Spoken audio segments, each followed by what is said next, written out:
আসসালামু আলাইকুম। সবাই কেমন আছেন? আলহামদুলিল্লাহ, আমিও ভালো আছি। কিছু মানুষ এসে বলবে কি অসুস্থ, শরীর ভালো না, তারপরও ফেসবুকে ভিডিও দিতেছে।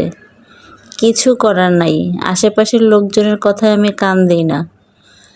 আমি ফেসবুকে কাজ করি, ওখানে আমার কাজ করতে হবে, এইটাই আমি বুঝি। যাই হোক, উস্তা অনেকে অনেক রকমভাবে খেয়েছেন। ফেসবুকে কাজ করতে আসলে পাড়া প্রতিবেশী অনেকে অনেক কথা বলবে, সেটা কান দিলে কি হবে? আমি তো ফেসবুকে কাজ করতে আসছি, তাই না? যাই হোক, উস্তাগুলো এভাবে 4টা ভাগ করে নিয়েছি। উস্তা ভাজিটা আসলে কিন্তু অনেক মজা হয়েছিল, খেলে বুঝতে পারবেন। এবার আমি ভালো করে ধুয়ে নেব।